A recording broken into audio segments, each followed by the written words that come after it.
সবাইকে ধন্যবাদ। শুভ সকাল। আজকে আবার আমি ফেসবুক লাইভে এসেছি একটা বিষয়ে কিছু জানার জন্য। গত 2 দিন আগে বিরোধী দলনেতা তথা বামফ্রন্টের বরিষ্ঠ নেতা কমরেড জিতেন্দ্র চৌধুরী যে মন্তব্য করেছিলেন, বর্তমান ত্রিপুরার মুখ্যমন্ত্রী মাননীয় ডক্টর মানিক সাহা আগরতলা টাউন হলের নাম পরিবর্তন করার যে প্রস্তাব এনেছিলেন, সেটা নাকি টাউন হলের পরিবর্তে পরিবর্তন করে শ্যামাপ্রসাদ চট্টোপাধ্যায়ের নামে নামকরণ করা হবে। ওই বিষয়ে কমরেড জিতেন্দ্র চৌধুরী যে মন্তব্য করেছিলেন, এটা এমন যুক্তিপূর্ণ, এমন অর্থবহ মন্তব্য, এটা অসম্ভবভাবেই সত্যি। ঘটনাটি ত্রিপুরাতে যে দলই আছে, ত্রিপুরার প্রচুর ঐতিহ্যকে নাম পরিবর্তন করে করে ধ্বংস করছে। এমন যদি চলতে থাকে তাহলে আগামী দিনে ত্রিপুরার ঐতিহ্য কিছুই থাকবে না। সেটাই কমরেড জিতেন্দ্র চৌধুরী বোঝাতে চেয়েছেন। তো ওই ক্ষেত্রে কমরেড জিতেন্দ্র চৌধুরীকে আমি সম্বর্ধনা না জানিয়ে আর পারছি না। অসংখ্য ধন্যবাদ কমরেড জিতেন্দ্র চৌধুরী, বিরোধী দল নেতা, সিপিএমের বরিষ্ঠ নেতা। আপনাকে এই মন্তব্যে অসংখ্য ধন্যবাদ জানাই। তবে আমার একটি প্রশ্ন রয়ে গেছে এখানে, স্যার, আপনি খারাপ ভাববেন না। আসলে এই মন্তব্য কি আপনি প্রকৃতপক্ষে ঐতিহ্যকে রক্ষা করার ক্ষেত্রেই বলেছেন, না রাজনৈতিক মুনাফার জন্য বলেছেন? সেটা আমার জানার খুবই ইচ্ছা ছিল। যদি রাজনৈতিক মুনাফার জন্য এই মন্তব্যটি করে থাকেন, তাহলে একটা রাজনৈতিক দলের নেতা হিসেবে ঠিক আছে, কারণ ত্রিপুরা রাজ্যে যেই দল আছে সেই নাম পরিবর্তন করে বিভিন্ন ঐতিহ্যের পুরনো নামগুলোকে, এটা ত্রিপুরা রাজনৈতিক দলের চরিত্র। এটা হবেই, হচ্ছেই। বিগত 75 বছর ধরে এই রাজ্যে এইসব অঘটন অসংখ্য, এটা গণাহীনভাবেই পরিবর্তন হচ্ছে, ইতিহাস ধ্বংস হচ্ছে। যাক, আমি এই বিষয়ে যদি রাজনৈতিক মুনাফার জন্যই হয়ে থাকে, তো ত্রিপুরার রাজনৈতিক দলের চরিত্রগত এটা ব্যাপার নয়, এটা হতেই থাকে বরাবর। তবে প্রকৃতপক্ষে আপনি যদি ঐতিহ্যকে হারানোর বইয়েই ধ্বংসের হাত থেকে রক্ষা করার মানসিকতা নিয়েই যদি এই মন্তব্যগুলো করে থাকেন, তাহলে আপনার এই বিবেক, এই মানসিকতা, এই চিন্তা অসংখ্য প্রশংসনীয়, এবং এই বিষয়ে সমর্থন করা ছাড়া, আপনাকে স্বাগত জানানো ছাড়া বিকল্প কোনো রাস্তা নেই। তাই আমি আপনার কাছ থেকে একটা বিষয় জানতে চেয়েছি, এই যে আপনার যে ওই বিবেকটা, ওই মানসিকতাটা শুধু ইদানিং জাগ্রত হয়েছে, না আগে থেকেই ছিল? ইদানিং জাগ্রত হয়ে থাকলে আপনাকে আমি অনুরোধ রাখব, বিগত দিনের এই যে পরিবর্তনের, ঐতিহ্য ধ্বংসের যে ঘটনাগুলো একটু অনুসরণ করুন। আর যদি আগে থেকে জাগ্রত হয়ে থাকেন, তাহলে আপনিও সেই পথেরই পথিক। আপনারা যদি সেই পথের পথিক না হতেন, আপনারাও যদি ঐতিহ্য পরিবর্তনের পক্ষে না থাকতেন, তাহলে আজকেও উজ্জয়ন্ত প্রসাদের যে ফার্স্ট গেট, যেটা জ্যাকসন গেট নামে পরিচিত ছিল, 1981 সালে বামফ্রন্টের আমলেই সেটা ধ্বংস করা হয়েছে। ত্রিপুরার 1860, 62, 1875 এইসব সালের প্রতিষ্ঠিত স্কুলগুলো সবকটি কয়েকশো স্কুল 1945 হয়ে গেছে। সবটাই মুক্তি পরিষদের ভূমিকা হিসেবেই ভূমিকা নিতে চাইছেন দলগতভাবে।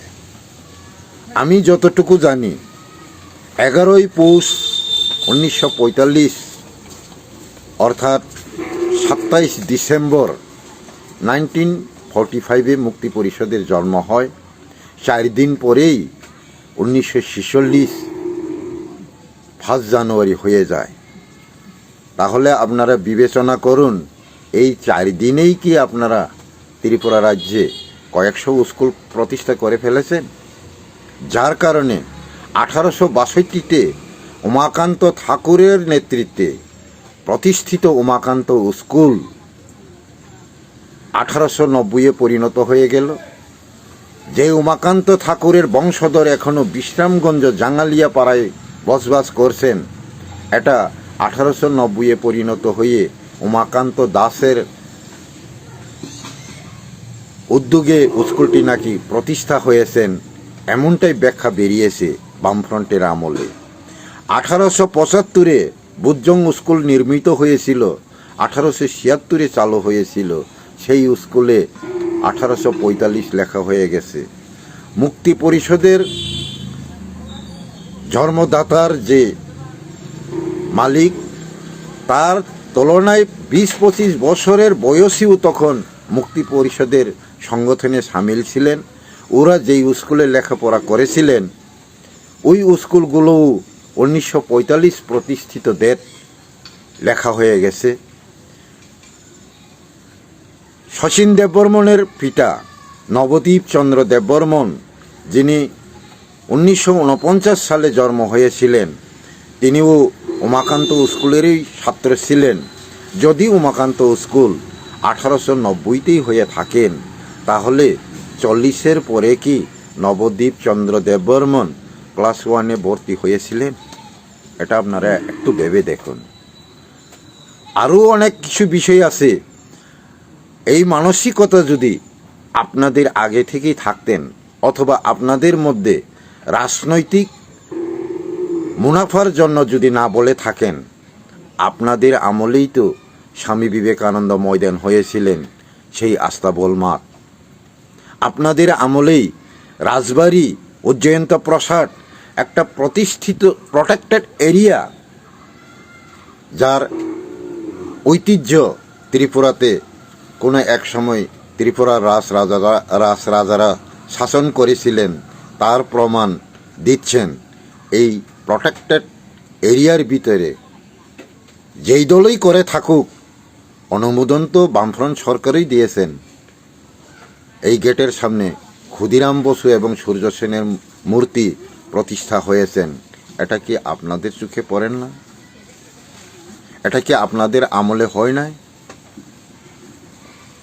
আরও অনেক কিছু পরিবর্তন হয়েছে, যা বললে হয়তো বাম সমর্থকরা অথবা কমরেড বাবুরা আমার প্রতি ক্ষুব্ধ হবেন।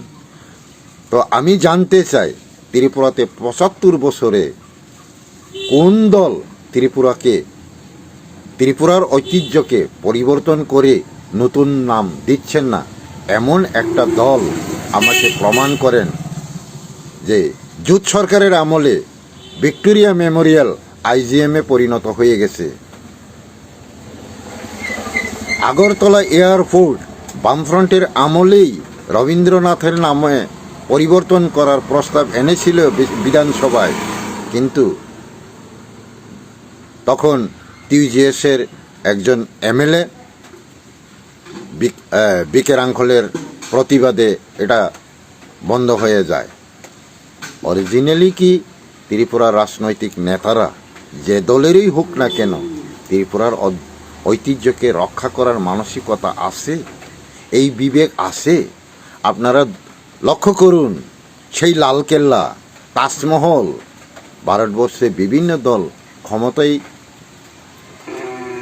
এসেছেন, চলে গেছেন, এমন প্রচুর রাজনৈতিক দল আছে, কিন্তু কোনো দলই সেই লাল কেল্লাকে ধ্বংস করে না, সেই তাজমহলকে ধ্বংস করেন না, করছেন না, এখনও সংরক্ষিত রয়ে গেছে। কিন্তু ত্রিপুরার সব কটি ঐতিহ্য ধ্বংস করে গেছেন বিভিন্ন রাজনৈতিক দল, যার যার ক্ষমতার অপব্যবহার করে, যার যার শাসনে এইভাবেই ত্রিপুরার ঐতিহ্যকে ধ্বংস করে গেছেন। শুধু অপরের দুষ্ত্রুটিকে তুলে ধরলেই হবে না, অন্যের অপরাধকে দেখলেই হবে না, নিজেরা কি কি অপরাধ করেছেন, নিজেরা কি কি ভুল করেছেন, সেটাও একটু অনুসরণ করার দরকার আমি মনে করি।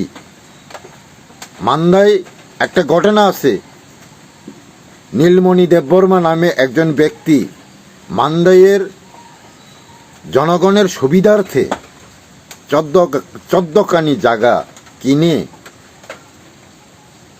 সমাজের নামে অনুদান করেছিলেন।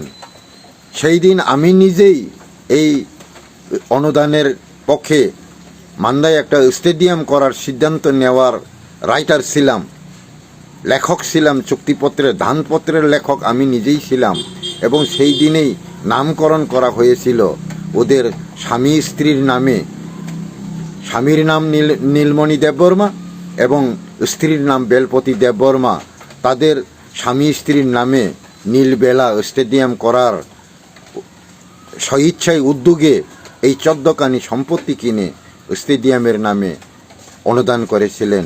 সেই স্টেডিয়াম আজ ঘরমণি দেববর্মার নামে একবার পরিণত হয়েছে, এখন মান্দাই স্টেডিয়াম নামে পরিচিত। তো এমনটাই যদি হয়ে থাকে, আগামী দিনে আরও যদি কয়েকটি দল ত্রিপুরার শাসনে আসে, তাহলে ত্রিপুরার কোনো ঐতিহ্য থাকবে কি থাকবে না? সমস্ত ত্রিপুরাবাসী একবার ভেবে দেখুন। আমি সমস্ত ত্রিপুরাবাসীদের কাছে যে ধর্মই করুক, যে কোনো জাতির বংশধররাই হোক, জাতি ধর্ম বর্ণ নির্বিশেষে, রাজনৈতিক দলগত নির্বিশেষে আপনারা একবার মনের বিবেকে বিচার করুন যে এই ঘটনাগুলো সঠিক করছেন অথবা বেঠিক করছেন, এটা আপনারা বিচার করুন।